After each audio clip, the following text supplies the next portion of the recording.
Doctor साहब, आप डॉक्टरी फील्ड के अलावा भी स्पोर्ट्स से आपका बहुत गहरा ताल्लुक़ है। आपको हर किस्म के कॉम्पिटिशन्स में आपको एज ए जज इनवाइट किया जाता है, और मैंने कई बार आपकी फ़ोटोज़ भी देखी है कि आपने इंडियन किसी टीम को इतने बड़े लेवल पर लीड कर रहे हैं, तो सबसे आगे आप ये और कितने आपको ऐसे फील्ड में शामिल होकर जो अचीवमेंट आपको मिला है आज तक, उसके बारे में कुछ बताइए। मैंने कई फील्ड में देखा है, आपको ब्यूटी कॉन्टेस्ट में आपको जज बनाया जाता है, आपको आपके हज़ारों शागिर्द हैं जो आपके लेक्चर को सुनने के लिए बेचैन रहते हैं, हिंदुस्तान बल्कि हिंदुस्तान के बाहर भी, और हर जगह आपको जज बनाया जाता है। अल्लाह करे आपको और इज़्ज़त से नवाजे रब्बुल इज़्ज़त। हम इस बारे में जानना चाहते हैं कि कितनी फील्ड में और आपका ये अचीवमेंट जो है, इसके पीछे इसका क्या राज है? मैं थोड़ा महसूस करता हूँ कि आदमी की मल्टी एक्टिविटीज़ होना चाहिए जी। मैं भी बहुत लाइक करता हूँ कि आदमी का हर फील्ड से ताल्लुक़ रखना चाहिए जी ये खुद भी एक सेहतमंदी की अलामत है जी। और जो है ना, जब अपनी तरफ से फ़ायदा पहुँच सकता है सबको तो पहुँचाना चाहिए। स्पोर्ट्स का ताल्लुक़ टोटली हेल्थ से है जी। तो मुआई थाई ख़ास तौर से मार्शल आर्ट्स में जी। मैं वहाँ के जो टीममेट्स रहते थे उन लोगों को कई ऐसे हिंट्स और नुस्खे देता था, जिसकी वजह से जो है लगा उसको इस्तेमाल करना। और जो है स्पोर्ट्स में जब रिंग में उतर गए जी। तो माशाल्लाह से सब पे छा जाना जी। तो उसमें कुछ नुस्ख़ात होते थे, घोड़ फोड़ तो सुने होंगे आप जी। उसके भी कुछ इस किस्म के तेल निकाला करता था, उससे रिलेटेड मेडिसिन बनाता था जो स्पोर्ट्स में बॉडी में इतनी इसके अंदर स्टेमिना पैदा करते थे कि लोग उसका मुकाबला करना मुश्किल होता था। चुनाचे मुआई थाई की जो स्टेट लेवल थी, जब तेलंगाना आंध्रा मिलकर था, तो मैं आंध्र प्रदेश स्टेट मुआई थाई एसोसिएशन में मुझे 3 साल ऐसे चेयरमैन रहने का भी मौका मिला। तो उसमें तकरीबन 400-500 स्टूडेंट्स जो स्पोर्ट्समैन एथलीट्स आते थे, हम लोग उसको प्रमोट करते थे। वहाँ पर सिलेक्शन होता था, इंडियन टीम का सिलेक्शन जी। तो मैं सिलेक्शन टीम में इस बात रहता था कि इसके जो स्पोर्ट्स का गवर्नमेंट में खास तौर से कोटा होता है BBS में और हर फील्ड में जी जी। तो स्पोर्ट्स के कोटे में जब हम सिलेक्शन आती थी, टीम होके आती थी, तो मैं उसमें से कई बच्चों को सेलेक्ट करके मुख्तलिफ जॉब्स में भी जी और कोर्सेज में भी भेजते जाता था सेलेक्ट करके। डॉक्टर साहब, अक्सर ब्यूटी कॉन्टेस्ट में भी आपको जज बनाया जाता था। ब्यूटी का एक अलग से टॉपिक वो इस वजह से कि ब्यूटी में क्या होता है, मेरा ताल्लुक एक्चुअली मैं MD किया था स्किन में जी स्किन में जी। तो स्किन से रिलेटेड कुछ कंपटीशन हुए थे, वो कुछ सेमिनार्स हुए थे जी जी। तो उसमें 400-500 ब्यूटिशियंस भी आते थे जी। मैं उनको टिप्स देता था, नेचुरल ब्यूटी टिप्स कैसे होना चाहिए जी। मीन्स आप आजकल जो कॉस्मेटिक्स इस्तेमाल करते हैं वो कॉस्मेटिक्स सब केमिकल्स होते हैं। अच्छा अच्छा। और वो कॉस्मेटिक्स इतने केमिकल्स होते हैं, उसका एक ना एक दिन जो रिजल्ट होता जी, वो आपके स्किन में रैशेस पैदा कर देता है, रिंकल्स पैदा कर देता है, और इसके कंटिन्यूएशन इस्तेमाल से स्किन कैंसर भी हो सकता है। तो मैं उन ब्यूटिशियंस को थोड़े से पहले हिंट्स देता था कि इसके अंदर हम हेल्थ कॉन्सेप्ट क्या होना चाहिए जी। तो उसके बाद वो चीज़ हवा चल गई। तो जब beauty competition and fashion competition होने लगा जी, तो मेरे को ऐसे जज बुलाने लगे। तो उसमें होता ये था कि ब्यूटी कंपटीशन में सिर्फ एक ब्यूटी का जो बहुत बड़ा मुकाबला होता है, जैसा मिस इंडिया हो रहा है या कुछ हो रहा है, तो एक ही चीज़ नहीं देखी जाती कि सिर्फ खूबसूरती पे नहीं देखते कि ये इससे मुस्लिम जाए। इसके लिए कई 4 जजेस होते हैं जी। तो एक जज होते हैं जो ड्रेसिंग के हिसाब से पॉइंट्स देते हैं जी, उनके मौके के हिसाब से उनकी ड्रेसिंग कैसी है जी, उस हिसाब से पॉइंट्स देते हैं जी। एक जज जो होते हैं वो उनके लाइफ में उनका स्टाइल कैसा है, चलने का, देखने का, उस स्टाइल से पॉइंट्स देते हैं अच्छा अच्छा एक जज होते हैं जो उनकी जनरल खूबसूरती से तमाम चीजें देते हैं, अच्छा अच्छा लेकिन मेरे को जो ऐसे जज बुलाया जाता था जी वो एक फाइनल जज रहते थे कंपटीशन। जी मेरा काम होता था उनकी जहानत देखना, जी उनकी इंटेलिजेंस देखना और उनको क्वेश्चंस करना।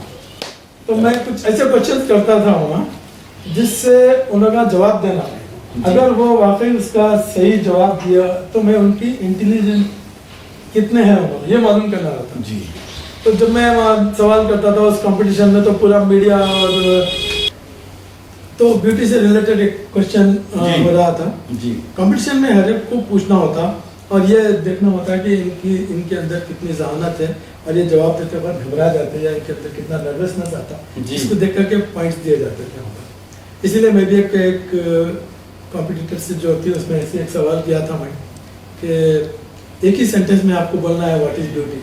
What is beauty? तो एकदम थोड़ी देर के लिए सरप्राइज हो जाते हैं। ब्यूटी एक ऐसा तस्वर है कि भाई हम कई ब्यूटीज हमारे घर में होते, कंपटीशन में होना जरूरी नहीं है। हम किसको ब्यूटी कह सकते हैं? जी जो घर में ब्यूटी है, बाहर ब्यूटी है, हर जगह ब्यूटी है। जी तो इनकी नजर में in your opinion what's beauty can you say in one sentence? One sentence. तो वो ब्यूटिशियन ने बहुत अच्छा जवाब दिया था।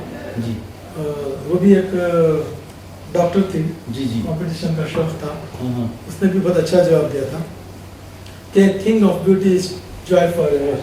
जॉय फॉर बता थी कि जिस किसी चीज को भी देखने के बाद आपको खुशी मिलती है वही खूबसूरती है। वही खूबसूरती है। क्या बात है, ये बेहतरीन। तो खूबसूरती कुछ एक चीज नहीं है, बस आप एक छोटे बच्चे को देखते हैं वो खूबसूरती है, एक किसी चीज को देखते हैं, कोई सीन को देखते हैं, जैसे जॉय आपको खुशी महसूस होती है वही ब्यूटी है। तो इस तरीके से कई कई किस्म के क्वेश्चंस होते थे। बात तो ऐसे भी मौके आते थे जब हम पूछते थे who is president of India, तो बस ब्यूटिशियंस वो जवाब भी नहीं जी देते, ऐसे भी क्वेश्चन ऐसे भी आते थे, वो लोग जवाब नहीं देते थे। तो देख के तो फिर उसके बाद एक चीज़ मशहूर हो गई जब हम एक मरतबा उड़ीसा गए थे, तो वहाँ पर देख के हैरत हो कि हमारा बड़ा पोस्टर लगा हुआ है हैदराबाद से डॉक्टर फजल जी आ रहे हैं फॉर जज के लिए। जी तो ऐसे कंपटीशन में, फैशन शो में जी आने लगा तो लोगों ने देखा। इसके बाद जब फेसबुक में और कई जगह पेपर में न्यूज़ है, जी। खुद हमारे यूनानी डॉक्टर्स भी बोलते थे आपको हम ब्यूटी कंपटीशन में एज ए जज देंगे, फैशन कंपटीशन में एज ए जज देंगे, स्पोर्ट्स में देंगे, ये क्या चीज़ है?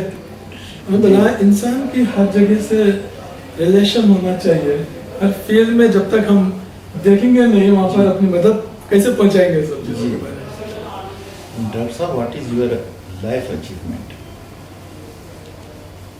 3 चीज़ें ऐसी थी जो बहुत बड़ा अचीवमेंट्स था, वो एक ऐसा बड़ा एक एजाज़ मिला था। जी सच तो है कि वो आज भी याद करता हूँ तो मैं थोड़ा सा सहम जाता हूँ वो वाक़यात देख करके। जी सुनना चाहते उस वक्त जो है ना वाकई आंसू निकल गए थे वो अचीवमेंट से। जी एक दफ़ा वर्ल्ड चैंपियनशिप हो रही थी थाईलैंड में, जी बैंकॉक में। जी तकरीबन 65 कंट्रीज आए हुए थे जी उस मुकाबले में। जी तो मार्च पास्ट होने वाला था ग्राउंड में, चूंकि इनाग्रेशन में जी। मार्च पास्ट होता है। जी तो मैं ऐसे इंडियन टीम के साथ ऐसे डॉक्टर गया था, जी लेकिन टीम में और वहाँ पर यह सिलेक्शन हुआ था कि इंडिया का फ्लैग हमारे हाथ में डॉक्टर होगा। फजल के हाथ में होगा। क्या बात है मैं साहब, क्या बात है साहब। जब मैं ग्राउंड में उतरा था तो मेरे साथ पूरी इंडियन टीम थी, सामने जर्मनी की टीम थी, ऐसे पूरे 65 कंट्रीज के टीम थे वाह, और मैं इंडिया का फ्लैग लेके मार्च पास्ट कर रहा था। इससे तो बड़ी। उसमें क्या हुआ, पूरे वर्ल्ड में लाइव टेलीकास्ट चल रहा था। हाँ उस वक्त मेरे को जो सबसे ज्यादा याद आ गई थी, सब सारी दुनिया देख रही थी मगर हमारे वालिदैन नहीं थे देखने के लिए। अल्लाह अल्लाह। तो वो चीज़ बड़ा अल्हम्दुलिल्लाह उनकी एक यादें तो बहुत याद आ गई थी। भुलाई नहीं जा सकती। तो मैं बोला ये इतना बड़ा एक लाइफ अचीवमेंट मिला कि इंडिया का फ्लैग लेके हम ग्राउंड में उतरे थे। सेकेंड चीज़ जो हुई थी जो मैं आपको सुनाया था, जी एक वर्ल्ड इंडिया की जो सबसे आला तरीन फेलोशिप मिल रही थी, जी जबकि मैं अभी MD में थीसिस कंप्लीट कर रहा था। जी उस वक्त वो फेलोशिप मिली जबकि हमारे प्रोफेसर्स भी उसके अंदर थे और जब जी। नाम पुकारा गया था इंडिया के टॉप 400 डॉक्टर्स में। जी तो वो भी एक समझ में नहीं आया था कि हम क्या कर सकते हैं। जी और एक जो सबसे बड़ा वो था प्रोफेसर डॉक्टर महमूद नदवी साहब, जो अपनी ज़िंदगी में कभी किसी की तारीफ नहीं करते थे, जी हर एक को तनकीद करते थे और बहुत ही स्ट्रिक्ट प्रोफेसर थे। जी एक सेंट्रल रिसर्च इंस्टीट्यूट में एक बहुत बड़ा सेमिनार हो रहा था, ऑल इंडिया सेमिनार हो रहा था, जी और हैदराबाद के मेयर, मिनिस्टर सारे लोग बैठे हुए थे। जी तो उस वक्त नदवी साहब जो हमारे प्रोफेसर, जो उस्ताद हमारे, जी एक जो जुमला बोले, वो जुमला मेरी ज़िंदगी का सबसे बेहतरीन जुमला हो गया। मैं उसको लिख के रख लिया।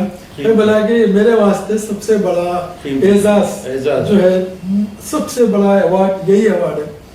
और नदवी साहब की ज़िंदगी में उन्होंने वही लास्ट स्पीच दिया, उसके बाद उनका इंतकाल हो गया था। तो उस वक्त उन्होंने एक स्पीच दिए थे मेरे साथ और 2 डॉक्टर्स के नाम देते हुए। जी तो उनकी स्पीच का एक लास्ट में जो उन्होंने बता रहे थे कि कुछ स्टूडेंट्स ऐसे होते हैं जिनके बारे में मैं ये कहना चाहता हूँ कि बहैसियत उस्ताद मैं अपने लिए ये एजाज समझता हूँ कि मैंने इन्हें पढ़ाया है।